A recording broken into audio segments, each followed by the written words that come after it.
ओम शांति। आज 2 अगस्त की मुरली है। मीठे प्यारे प्राणेश्वर प्रिय पिता कहते हैं, मीठे बच्चे पढ़ाई का सिमरन करते रहो तो कभी भी किसी बात में मूझेंगे नहीं। सदा नशा रहे कि हमें पढ़ाने वाला स्वयं निराकार भगवान है।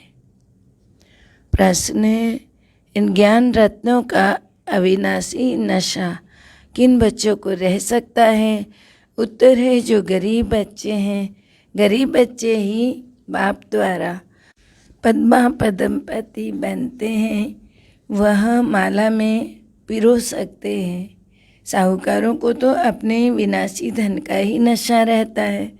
बाबा को तो इस समय करोड़पति बच्चे नहीं चाहिए, बाबा को गरीब बच्चे चाहिए।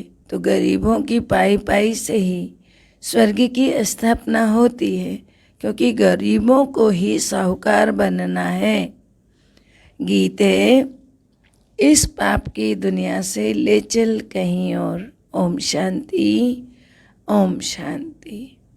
मीठे मीठे बाप दादा के बच्चे जानते हैं ना कि हम अभी ऐसी जगह में चल रहे हैं जहाँ दुख का नाम निशान ही नहीं है, जिसका नाम ही है सुखधाम। हम उन सुखधाम व स्वर्ग के मालिक थे ना।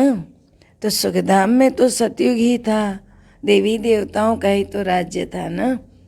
अभी तो तुम ब्राह्मण बने हो, तो तुम हो ब्रह्मा मुखवंशावली ब्राह्मण। तुम लिखते भी हो ना, शिव बाबा केरो ब्रह्मा कुमारीज, अर्थात ब्रह्मा बाबा। तो यह भी तुम अभी जानते हो, बरोबर हमारी चढ़ती कला है। चढ़ती कला और उतरती कला को तुम बच्चों ने अच्छी रीति समझा है। तुम यह भी समझते हो कि भारत जब चढ़ती कला में था तब उन्हों को देवी देवता कहते थे। अभी तो देखो क्या है, उतरती कला में है सब, इसीलिए उन्हें देवी देवता नहीं कह सकते। अभी अपने को मनुष्य समझते हैं। मीठे बाबा कहते हैं, मंदिरों में जाकर देवी देवताओं के आगे माथा टेकते हैं, समझते यह होकर गए हैं, लेकिन कब यह तो जानते ही नहीं। तुम किसको भी समझा सकते हो, क्राइस्ट से 3000 वर्ष पहले भारत स्वर्ग था।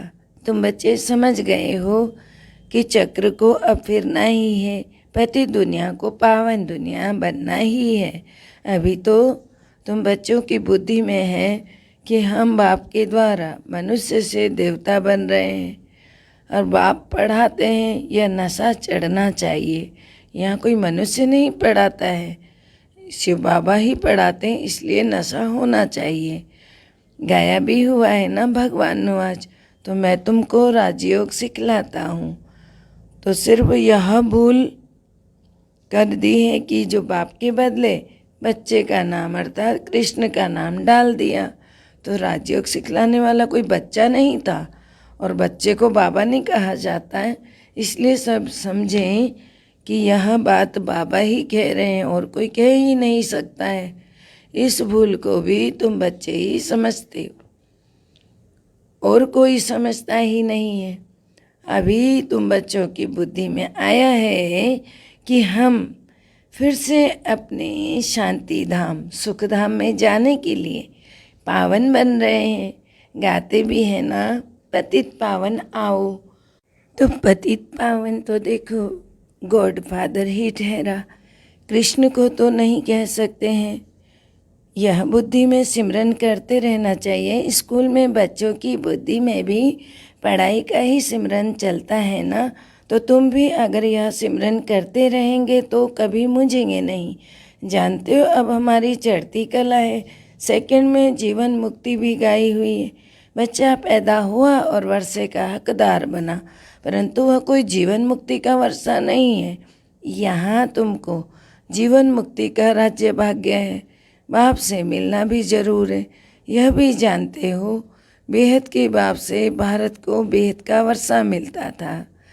तो बाबा कहते हैं अभी फिर मिलना है, तो अब तुम बच्चे श्रीमत पर चलकर वर्षा पा रहे हो, किसी न किसी को याद करते ही रहते हैं। चित्र भी सब के मौजूद हैं जो पूजे जाते हैं। यह भी राज बाप ने ही समझाया है ना। तो इन बातों को कोटों में कोई तो अच्छी रीति समझेंगे ना, और कोई निश्चय भी करेंगे, कोई समझेंगे और निश्चय भी करेंगे, फिर कोई संशय भी उठाएंगे। कोई को संशय ना आए इसलिए पहले संबंध की बात समझानी। गीता में भी है ना, अर्जुन को भगवान ने बैठ समझाया। अब घोड़े गाड़ी में बैठ तो राजयोग सिखावे, ऐसा हो नहीं सकता। तो ऐसे थोड़े कोई बैठ करके राजयोग सिखलाएंगे घोड़े गाड़ी के ऊपर, वो भी अंदर ना बैठकर कहीं कहीं कहीं जाते हुए सड़क पे खड़े होकर थोड़ी समझाएंगे कोई। अब यह तो झूठ हो गया ना, दिखाते हैं विष्णु की नाभि से ब्रह्मा निकला, फिर ब्रह्मा के हाथ में शास्त्र दे दिए। सूक्ष्म वतन में तो शास्त्र लिए ब्रह्मा हो ना सके, वो तो फिर कहाँ चाहिए। यहाँ ही सार समझाएंगे ना कि धरती पर ही ब्रह्मा का जन्म, बाद में सूक्ष्म वतन में दिखाएंगे। ऐसे ऐसे चित्रों पर तुम समझा सकते हो। प्रदर्शनी में भी देखो या चित्र काम में आएंगे ज़रूर। तो सूक्ष्म वतन की तो बात ही नहीं है ना, तो ब्रह्मा मुख के द्वारा किसको समझावें। वहाँ तो है ही ब्रह्मा विष्णु शंकर, तो शास्त्रों का सार किसको समझावें। जानते हो, यह सब भक्ति मार्ग के कर्म कांड हैं, बाबा ने बताया। ये सतयुग त्रेता में यह भक्ति मार्ग तो होती ही नहीं, क्योंकि वहाँ है ही देवताओं की राजधानी, भक्ति कहाँ से आएगी। तो और क्या ज़रूरत है, क्योंकि सुखी सुख है। भक्ति कब करते हैं, जब सब दुखी होते हैं। तो दुखी कहाँ पर है, द्वापर और कलयुग के अंत में बहुत दुखी हैं। द्वापर से शुरुआत होती है दुखों की। तो बाबा कहते हैं यह भक्ति तो बाद में होती है ना। तो तुम बच्चे जानते हो निश्चय बुद्धि ही विजयी होते हैं। बाप में निश्चय रखेंगे ना तो जरूर बादशाही भी तो मिलेगी। बाप बैठ समझाते हैं, मैं स्वर्ग की स्थापना करने वाला, पतितों को पावन बनाने वाला हूँ। मैं कभी गोरा काला नहीं होता हूँ। गोरा और काला या गोरा व सांवरा तो कृष्ण होता है, क्योंकि श्याम सुंदर उन्हीं का नाम है। तो यह भी तो बच्चे समझते हैं ना। शिव तो चक्र में आने वाला ही नहीं है ना, उनको गोरा सांवरा दिखा ना सके। बाबा समझाते हैं तुम बच्चों की अब चढ़ती कला है, सांवरे से गोरा बनना है। तो भारत गोरा था, अब काला क्यों बन गया है। काम चिता पर बैठने से, यह भी तो गायन है ना। सागर के बच्चों को काम ने जला दिया और भस्म कर दिया। अब बाप समझाते हैं तुम्हें ज्ञान चिता पर मैं आकर बिठाता हूँ, तुम्हारे ऊपर ज्ञान की वर्षा होती है। यह भी तो समझते हो ना, यह एक ही सत का संग है। परम पिता परमात्मा जो स्वर्ग की स्थापना करने वाले हैं, उनको अमरनाथ भी कहते हैं। तो जरूर यहाँ बच्चों को बैठ समझाएंगे ना। तो पहाड़ पर सिर्फ एक पार्वती को बैठ सुनाएंगे क्या। उनको तो सारी पतित दुनिया को पावन बनाना है। एक की तो बात ही नहीं। तुम जानते हो हम ही पावन थे और पावन दुनिया के मालिक भी थे, तो हम ही बनेंगे आगे भी। तो झाड़ के ऊपर भी तो समझाया है ना कि पिछाड़ी में सभी छोटी छोटी टाल टालियाँ निकलती हैं। अब यह सभी छोटे छोटे मठ पंथ, पहले पहले बहुत खूबसूरत पत्ते निकलते हैं। अब झाड़ की जड़ी भूत अवस्था है। ये धर्म के लिए कह रहे हैं बाबा, मठ पंथ और टाल टालियाँ। तो अभी जड़ी भूत अवस्था किसकी है, ये मनुष्य सृष्टि रूपी वृक्ष की। तो यह वृक्ष क्या है, हिल चुका है। फिर नए पत्ते भी नहीं निकलेंगे और न फल निकलेंगे। हर एक बात बाबा बच्चों को अच्छी रीति समझाते हैं। तो फिर बाबा कहते हैं ना कि लड़ाई भी तो तुम्हारी माया के साथ है ना। इतना उच्च पद है तो फिर जरूर कुछ तो मेहनत करेंगे ना, पढ़ना भी तो है ना, पवित्र भी बनना है। आधा कल्प रावण राज्य चला और अब राम राज्य होना है। कहते भी है ना राम राज्य हो, परंतु यह पता नहीं कि कब और कैसे हो। शास्त्रों में तो यह बातें हैं ही नहीं। दिखाते हैं पांडव पहाड़ों पर गल मरे। अच्छा फिर क्या हुआ? प्रलय तो होती नहीं ना। एक तरफ दिखाते हैं कि बाप राजयोग सिखलाते हैं, कहते हैं तुम भविष्य में राजाओं का राजा बनेंगे, और फिर दिखलाते हैं पांडव खत्म हो गए। यह कैसे हो सकता है? नई दुनिया की स्थापना कैसे होगी? श्री कृष्ण कहाँ से आए? तो जरूर ब्राह्मण चाहिए। तुम जानते हो हम नई दुनिया में जाने का पुरुषार्थ कर रहे हैं। यहाँ ज्ञान सागर के पास रिफ्रेश होने आते हैं, वहाँ ज्ञान गंगाओं के द्वारा सुनते हो। तो अमरनाथ पर भी तो देखो ना, एक तालाब दिखाते हैं जो मानसरोवर सागर बाप बैठ ज्ञान स्नान कराते हैं, तो जिससे तुम बहिष्ठ की परियां बन जाती हो। परियां कहने से पंख वाले ऐसे मनुष्य बना दिए। वास्तव में पंख आदि की बात नहीं है। आत्मा के उड़ने के पंख बुद्धि से उड़ना है, ना कि शरीर से उड़ना है। वो उड़ने का तरीका जानते हो क्या है? वो मन वचन कर्म से एकदम तन मन से धन से सभी से पवित्रता हो। खाली ब्रह्मचर्य नहीं, ब्रह्मचर्य के साथ साथ संपूर्ण पवित्रता होनी चाहिए। खाली पवित्र रह लिए, शरीर से पवित्र रह लिए, लेकिन बुद्धि गंदी है तो भी अपवित्रता ही कहलाती है। हर चीज़ अगर बाबा की शक्ति को प्राप्त करना है तो सबको मन से और तन से और धन से, खान पान से, सभी चीज़ों से पवित्र होना होगा। तो शास्त्रों में तो क्या क्या बातें लिख दी हैं ना। तो बाबा कहते हैं यह भी बहुत शास्त्र पढ़ा हुआ है, इनको भी तो देखो। बाप कहते हैं तुम अपने जन्म को नहीं जानते, मैं तुम्हारे बहुत जन्मों के अंत के भी अंत में प्रवेश करता हूँ। और कृष्ण तो है ही सतयुग का पहला जन्म। सतयुग में कृष्ण का पहला जन्म। स्वयंवर के बाद अर्थात विवाह के पश्चात लक्ष्मी नारायण नाम है उन्हीं श्री कृष्ण श्री राधे का। तो भगवान तो निराकार है ना, जो सबसे पावन, परंतु श्री कृष्ण को सब भगवान मानेंगे नहीं। भगवान तो है निराकार, उनका नाम शिव मशहूर है। तो प्रजापिता ब्रह्मा तो यहाँ है ना, सूक्ष्म वतन में तो ब्रह्मा विष्णु शंकर को दिखाते हैं। यह भी अच्छी रीति समझना चाहिए और समझाना चाहिए। धारणा बहुत अच्छी चाहिए। आपस में एक दो को यह याद दिलाते रहना चाहिए। बाबा को याद करते हो, 84 के चक्र को याद करते हो।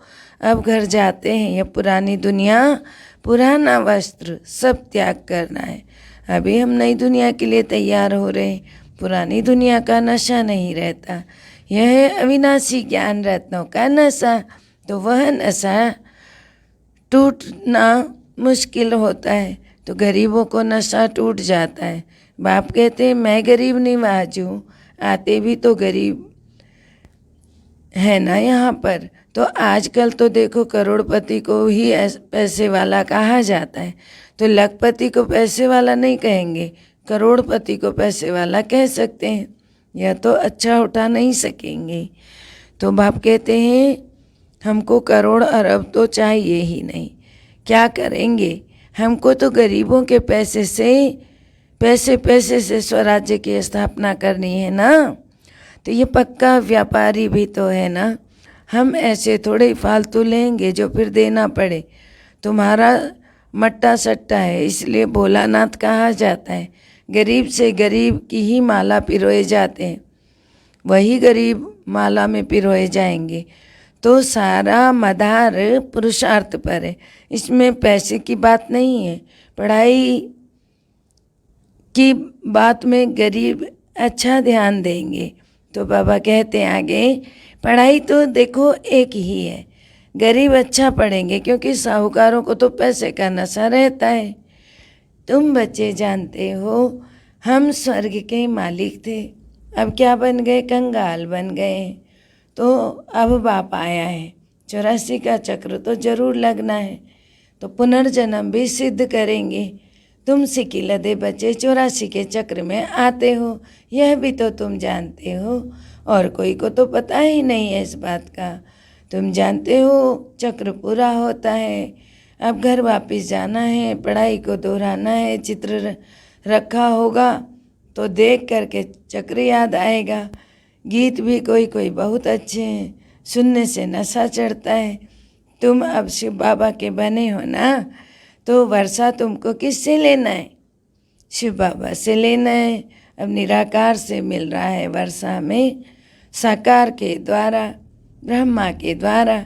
निराकार कैसे दे सकता है, जब तक साकार शरीर में ना आए। तो कहते हैं ना, मैं इनके बहुत जन्मों के अंत में प्रवेश करता हूँ। किनके, प्रजापिता ब्रह्मा के। तो प्रजापिता भी तो यहाँ चाहिए ना। तो ब्रह्मा का नाम मशहूर है, ब्रह्मा मुख वंशावली बच्चों को बाजोली भी समझाई जाती है। तो हम अभी ब्राह्मण हैं, तो सीढ़ी का चढ़ना और उतरना बाजोली कहते हैं बाबा। फिर बाबा कहते हैं कि अभी तो तुम देखो ब्राह्मण है, फिर देवता बनेंगे, चोटी देखने में आती है, ऊपर में शिव बाबा स्टार है, कितना सूक्ष्म है। तो ब्राह्मणों को बाबा कहते हैं चोटी, और खुद बाबा क्या है, ऊपर में स्टार। तो इस प्रकार से सोचना है, इतना बड़ा लिंग नहीं है, यह तो पूजा के लिए बनाया। छोटे से स्टार की पूजा होना कठिन था, इसलिए उस स्टार को एक हीरे का स्टार बनाकर शुरू में, जब द्वापर में राजा विक्रमादित्य के द्वारा शिव की पूजा शुरू हुई थी, तो उस वक्त वो छोटा सा स्टार पूजा पाठ के फूल पत्तों से ढक जाता, तो इसलिए स्टैंड पर रखा गया। तो उस स्टैंड सहित उस मनुष्य आत्माएं जो भक्त थी वो उसको लिंग समझने लगी। तो लिंग नहीं, वो शिव ज्योति बिंदु हैं। तो एक बड़ा सा शिवलिंग और छोटे छोटे शालिग्राम अभी भी रुद्र ज्ञान यज्ञ रचने के लिए बनाया जाता है। ये तो पूजा के लिए एक तरीका बनाया। तो बाबा कहते हैं साहूकार लोग बहुत बनाते हैं। यह सब भक्ति मार्ग में शुरू हो जाता है द्वापर से। पहले तो होती है 16 कलाएँ, फिर 14 कलाएँ, फिर कलाएँ कम होते होते अभी तो कोई कला ही नहीं रही। यह बाप बैठ समझाते, बाप और कोई तकलीफ नहीं देते। नोट करते जाओ पतियों के पति को कितना टाइम याद किया। अब व्यभिचारी सगाई चाहिए ना, मित्र संबंधी आदि सब भूल जाए, एक से ही प्रीत रखनी है। तो इस विषय सागर से क्षीर सागर में जाना है। आत्माओं की बैठक तो ब्रह्म तत्व में है, अर्थात आत्मा ब्रह्म तत्व में रहती हैं। क्षीर सागर में विष्णु को दिखाते हैं, विष्णु और ब्रह्मा द्वारा तुमको समझाते हैं।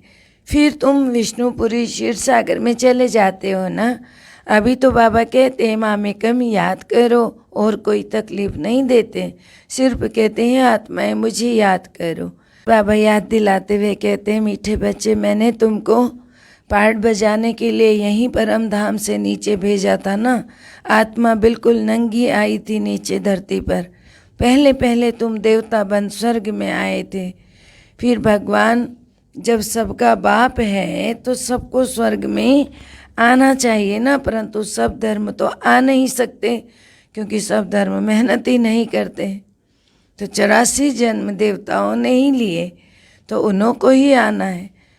यह सब बातें तुम्हारे सिवाय और कोई जान भी ना सके। अच्छी बुद्धि वाले धारणा करेंगे, थोड़ा समय है, सिर्फ अपने को आत्मा समझो। हम एक शरीर छोड़ दूसरा लेता हूँ। 84 जन्म पूरे हुए, अब यह अंतिम जन्म है। आत्मा सच्चा सोना बन जाएगी। सत्युग में सच्चा जेवर थे, अब सब झूठे हैं। फिर तुम ज्ञान चिता पर बैठ करके गोरे बनते हो ना, श्वास श्वास याद करते हो, वह अवस्था अंत में होगी। अच्छा, मीठे मीठे सिकलदे बच्चों प्रति माता पिता बाप दादा का याद प्यार और गुड मॉर्निंग। रूहानी बाप की रूहानी बच्चों को नमस्ते। हम रूहानी बच्चों की रूहानी बाप दादा को दिल व जान से सिक व प्रेम से याद प्यार नमस्कार good morning diamond morning Om Shanti. शुक्रिया बाबा, शुक्रिया। धारणा है, पहला, क्षीर सागर में जाने के लिए एक बाप से ही सच्ची प्रीत रखनी, एक ही की अव्यभिचारी याद में रहना है और सबको याद भी दिलानी है। दूसरा है, विनाशी धन का नशा नहीं रखना है, ज्ञान धन के नशे में स्थायी रहना है, पढ़ाई से उच्च पद पाना है। वरदान है, बाप की मदद द्वारा उमंग, उत्साह और अथकपन का अनुभव करने वाले कर्मयोगी भव। बाप की मदद द्वारा उमंग, उत्साह और अथकपन का अनुभव करने वाले कर्मयोगी भव। अर्थ है, कर्मयोगी बच्चों को कर्म में बाप का साथ होने के कारण एक्स्ट्रा मदद मिलती है। कोई भी काम भले कितना भी मुश्किल हो, लेकिन बाप की मदद उमंग, उत्साह, हिम्मत और अथकपन की शक्ति देने वाली है। जिस कार्य में उमंग उत्साह होता है ना, तो वह सफल अवश्य ही होता है। बाबा अपने हाथ से काम नहीं करते, लेकिन मदद देने का काम जरूर करते। तो आप और बाप ऐसी कर्मयोगी स्थिति है तो कभी भी थकावट फील नहीं होती है। स्लोगन है, मेरे में ही आकर्षण होती है, इसलिए मेरे को तेरे में परिवर्तन करो। मेरे नाम के शब्द में ही आकर्षण होती है, तो मीठे बाबा ने कहा इस मेरे को तेरे में बदल दो। ओम शांति। सबका भला और सब सुख पाए, सब परमात्मा से जुड़ जाएं।